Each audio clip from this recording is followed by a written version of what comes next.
तो hello friends, how are you all. आप सभी कैसे हो? आई होप आप सभी अच्छे होंगे और अपनी पढ़ाई को अच्छे से कर रहे होंगे। फ्रेंड्स, अपना चल रहा था टेंस। इंग्लिश का पढ़ रहे थे, उसमें टॉपिक चल रहा था टेंस। और टेंस में भी अपन ने प्रेजेंट टेंस को अच्छे से कंप्लीट किया है पिछली वीडियोस में।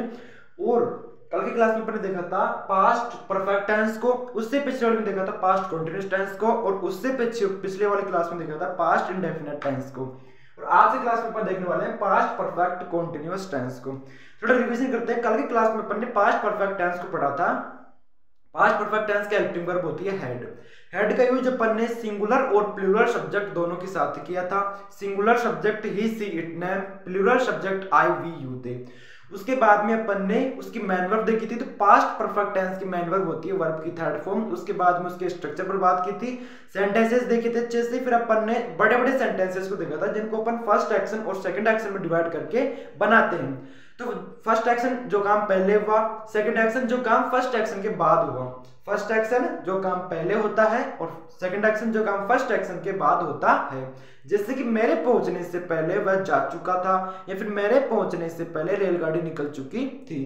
तो इसमें जो फर्स्ट एक्शन है वो रेलगाड़ी निकल चुकी थी, तो ये क्या है? फर्स्ट एक्शन है। जो काम पहले हुआ तो वो फर्स्ट एक्शन है। मेरे पहुंचने का काम सेकंड एक्शन हुआ क्योंकि ये काम बाद में हुआ है। जो काम फर्स्ट एक्शन के बाद होता है उसे सेकंड एक्शन बोल रखते हैं, और जो काम सबसे पहले होता है उसे फर्स्ट एक्शन बोलते हैं।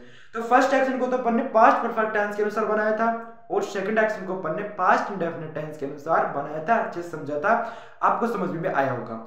आज की क्लास में अपन देखने वाले पास्ट परफेक्ट कॉन्टिन्यूअस टेंस को। मेन टॉपिक अपना past perfect continuous tense. First of all तो कॉन्टिन्यूअस का मतलब जानते हो कि इस टेंस में कार्य लगातार चलता रहता है, लेकिन ये ओनली फॉर कॉन्टिन्यूअस नहीं है, ये परफेक्ट कॉन्टिन्यूअस टेंस है। इसकी आइडेंटिफिकेशन का मतलब होता है पहचान। इसकी पहचान होती है रहा था, रही थी, रहे थे प्लस टाइम। इसमें जो पास्ट कॉन्टिन्यूअस टेंस की आइडेंटिफिकेशन होती है वही इस टेंस की आइडेंटिफिकेशन होती है। लेकिन इस टेंस में जुड़ता क्या है? आपका टाइम और जुड़ जाता है, मतलब इन के साथ साथ वहां पर टाइम भी बताया होगा। जैसे कि मैं 2009 से पढ़ रहा हूं। पढ़ रहा था क्योंकि पास्ट टेंस है। तो मैं 2009 से पढ़ रहा था। अब अपन को इतना पता चल गया कि रहा था आ रहा है, लेकिन उसके साथ साथ में 2009 भी आ रहा है, तो ये एक टाइम है।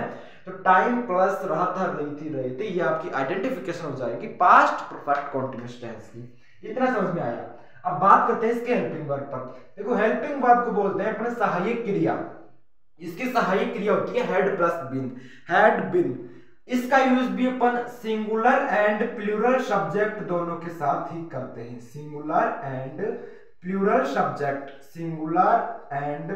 सब्जेक्ट दोनों के साथ ही करते हैं। हेड बिन का यूज सिंगुलर और प्लूरल सब्जेक्ट दोनों के साथ करते हैं। हेल्पिंग वर्ब क्या होती है? हेड बिन, जिसका use singular and plural subject दोनों के साथ ही करते हैं। बात करते हैं इसकी मैन वर्ब। मैन वर्ब का मतलब होता है मुख्य क्रिया। तो इसकी मुख्य क्रिया होती है वर्ब की first form plus ING is equal to verb की फोर्थ फॉर्म। जहां भी आपको रहा है, रही है, रहे, रहा था, रही थी, रहे थे, रहा होगा, रही होगी, रहे होंगे, उसमें आपको वर्ब की first form plus ING main verb लगानी ही है। वर्ब की फर्स्ट फॉर्म में जब अपना आईएनजी जोड़ते हैं तो वर्ब की फोर्थ फॉर्म बनती है। इतना अपन ने देख लिया। आइडेंटिफिकेशन देखी, पहचान, रहा था, रही थी, रहे थे प्लस टाइम। उसके बाद में क्या देखा अपन ने? Helping verb. हेल्पिंग वर्ब को बोलते हैं अपनी सहायक क्रिया। इसकी सहायक क्रिया होती है हेड प्लस बीन, जिसका अपन use singular and plural subject दोनों के साथ करते हैं। मैन वर्ब की first form plus ING is equal to verb की फोर्थ फॉर्म। इससे आप वर्ब की फर्स्ट फॉर्म प्लस आईएनजी बोलो, चाहे आप वर्ब की फोर्थ फॉर्म बोल लो, ठीक है। अब बात करते हैं स्ट्रक्चर पर। स्ट्रक्चर का मतलब होता है रचना। फर्स्ट सेंटेंस पॉजिटिव सेंटेंस, सकारात्मक वाक्य। पॉजिटिव सेंटेंस में सबसे पहले अपन लिखेंगे सब्जेक्ट, फिर उसके बाद में हेल्पिंग वर्ब, उसके बाद मैन वर्ब, फिर ऑब्जेक्ट, फिर सिंस और फॉर का यूज करेंगे। देखो, टाइम को बताने के लिए अपन सिंस और फॉर का यूज करते हैं। टेंस में सिंस का use point of time, for का use period of time. For का यूज करता है पीरियड ऑफ टाइम के लिए, और सिंस का यूज करते हैं पॉइंट ऑफ टाइम। फॉर का यूज पीरियड ऑफ टाइम। निश्चित समय के लिए सिंस का यूज कर देना, और समय की अवधि के लिए फॉर का यूज कर देना। अगर आपको अच्छे से पढ़ना है तो इसके बारे में मैंने एक प्रॉपर वीडियो बना रखी है only for since and for के बारे में, तो आप लिंक डिस्क्रिप्शन में मिल जाएगी, आप उस वीडियो को देख लीजिएगा। तो चैप्टर रिवीजन कर लिया था अपन ने, सिंस का यूज पॉइंट ऑफ टाइम और फॉर का use period of time. Structure पर बात कर रहे थे अपन। पॉजिटिव सेंटेंस कब जाएगा? Subject plus had plus been plus verb की first form plus ING plus object plus since and for. Negative sentence में नेगेटिव वर्ड जोड़ देंगे। Subject plus had plus not, had और बीन के बीच में आपको नोट लगाना, हमेशा याद रखना कि हेड के बीच में नोट, फिर उसके बाद में बिन आएगा। तो subject plus had plus not plus been plus verb की first form plus ING plus object plus since and for. बात करते हैं इंट्रोगेटिव सेंटेंस पर। अब इंट्रोगेटिव सेंटेंस जिसमें अपन क्वेश्चन पूछते हैं तो सबसे पहले अपन लिखेंगे WH वर्ड। अगर उस सेंटेंस में WH वर्ड हो तो सबसे पहले WH वर्ड लिखेंगे, नहीं हो तो आगे बढ़ना हेल्पिंग वर्ब पर। WH word plus had plus subject plus been, इसमें भी हेड बिन को साथ साथ नहीं लिखना है। सबसे पहले WH वर्ड, उसके बाद में हेड, फिर सब्जेक्ट, फिर उसके बाद में बिन प्लस वर्ब की first form plus ING plus object, उसके बाद में सिंस एंड फॉर, और लास्ट में लगेगा अपना इंट्रोगेटिव मार्क, प्रश्नवाचक चिन्ह। तो आई होप आपको समझ में आया होगा। आज का मेन टॉपिक था अपना पास्ट परफेक्ट कंटीन्यूअस टेंस। सबसे पहले अपन ने इसकी आइडेंटिफिकेशन देखी, रहा था, रही थी, रहे थे प्लस टाइम। उसके बाद में इसकी हेल्पिंग वर्ब देखी हेड प्लस बिन, जिसका यूज अपन ने सिंगुलर एंड प्लूरल सब्जेक्ट दोनों के साथ ही किया। उसके बाद में इसकी मैन वर्ब देखी, मैन वर्ब होती है वर्ब की first form plus ING is equal to verb की फोर्थ फॉर्म। उसके बाद में इसके स्ट्रक्चर पर बात की।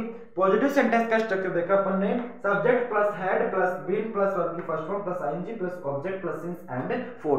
नेगेटिव सेंटेंस का स्ट्रक्चर देखा, subject plus had plus not plus been plus verb की first form plus ING plus object plus since and for. Interrogative sentence का स्ट्रक्चर देखा, WH word plus had plus subject plus been plus verb की first form plus ING plus object plus since and for plus interrogative mark. तो I hope आपको समझ में आया होगा। अगर इससे पिछले वाले टेंसेस की आपको वीडियो पढ़नी है, टेंस पढ़ने हैं, तो इससे जो पिछले वाले वीडियो है वो अलग अलग टेंसेज के हैं, तो आप उनको देख लीजिएगा। आज के लिए इतना ही, मिलते हैं अगले वीडियो में फ्यूचर टेंस के साथ। आज अपना पास्ट टेंस कंप्लीट होता है, अगले क्लास में अपन देखेंगे फ्यूचर इंडेफिनिट टेंस को। तो आज के लिए इतना ही, मिलते हैं अगले वीडियो में फ्यूचर टेंस के साथ। तब तक के लिए bye bye, take care, love you.